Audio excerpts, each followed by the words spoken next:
There were several claims of interest for the board this morning. The first of those is claim number 5,302, 5,312. This is actually a claim from the last meeting to Airwave Consultant Companies.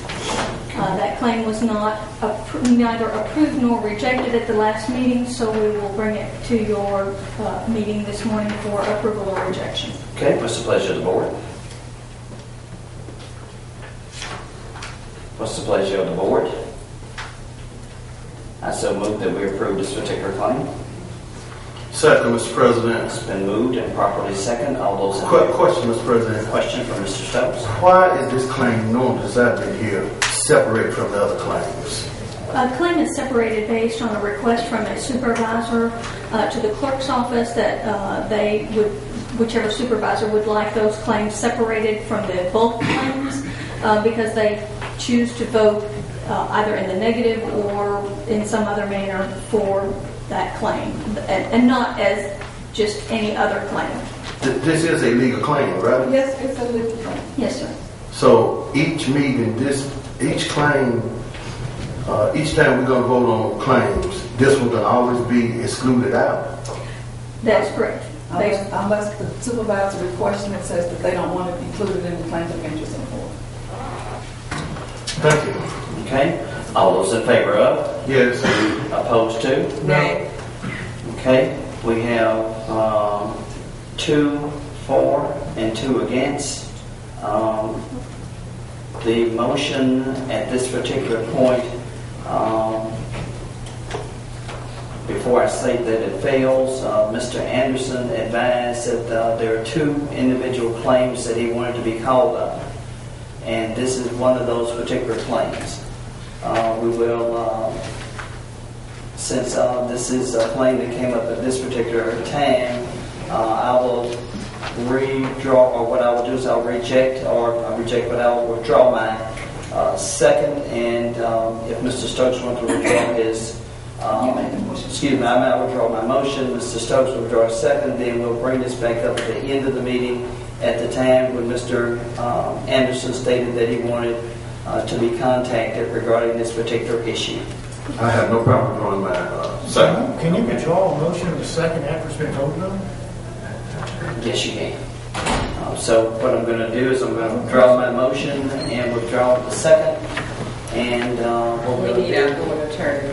Yeah, we need to have a ruling on that. See, what you're requesting is to rescind the action taken. Okay, we can rescind any action at any meeting. So what I'll do is I'll vote or make my motion or clarify my motion. My motion will be to rescind the information or rescind the motion until which time that Mr. Anderson at the end of the board meeting can be contacted. So I rescinded my motion. Mr. Stokes rescinded his particular second. No. You're not. Can't do that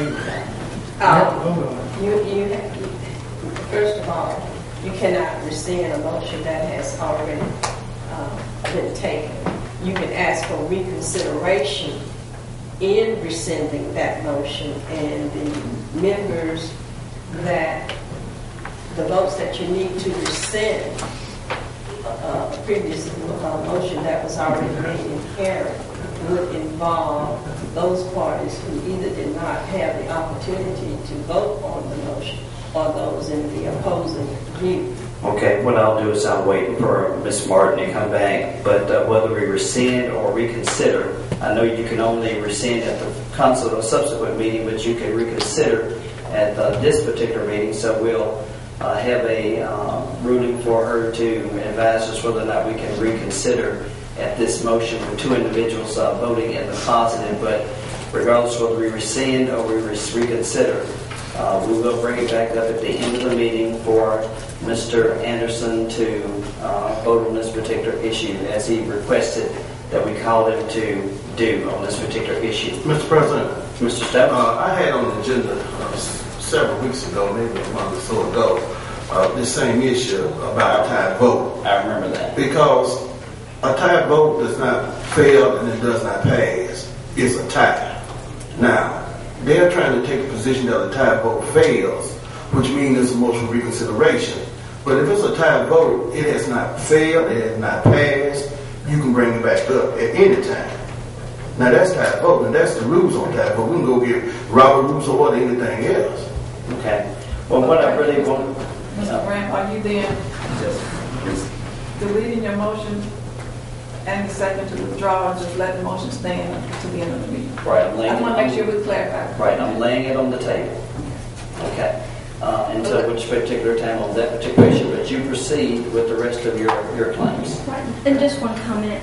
Just remember that this claim must either be approved or rejected by the board prior to September 30th. You must do one or the other. Yes. Okay? Okay. So we will continue to bring it forth until you either approve or reject it. Okay? All right, let me just get a comment from Ms. Calhoun, and then we'll go on further. Mr. President, the reason I'm voting no, I have repeatedly requested information from Airwaves in regards to a daily log of their repair or maintenance activities that they are performing for Hines County. As a matter of fact, I have repeatedly for over a year and a half request the same information.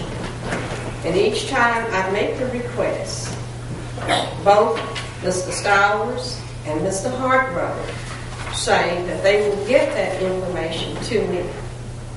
As a matter of fact,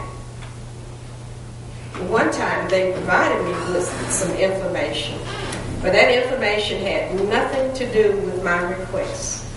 They provided me a binder regarding fire trucks, the serial numbers on fire trucks.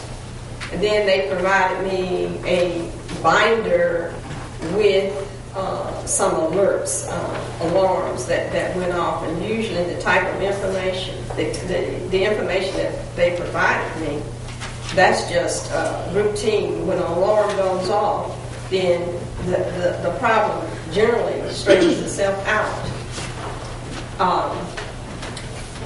I think that if I request information, that I should have the professional courtesy of receiving that information and the respect of receiving that information.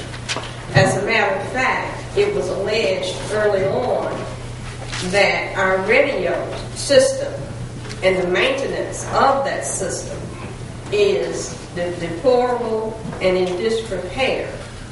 Well, it is the responsibility of Airways, and it was not the matter of fact, the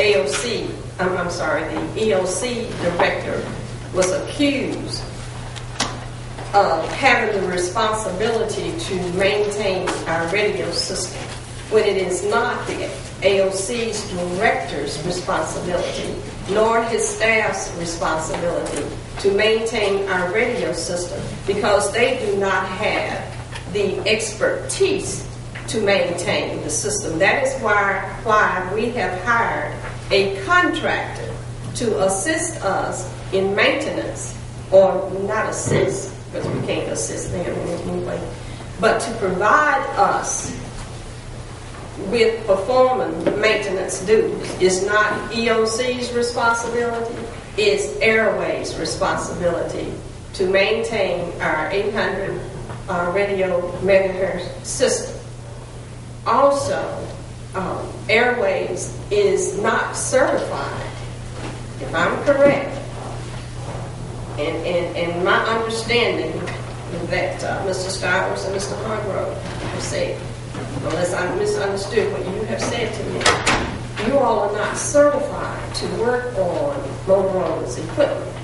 And that's what we have. We have a Motorola 800 megahertz radio system, and you're not certified to work on that system.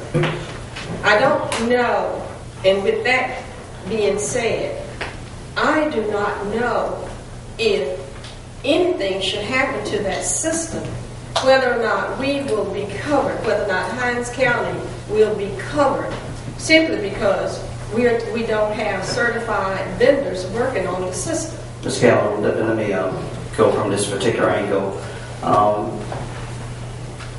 According to what's been said. The issue is the claim. The issue is not, as far as I know, it's not the individual. We've made a motion as to what we're going to do, and in sticking with the issue, then we will proceed from this particular point. So we will go and continue with the issues, and the issues that are the claims.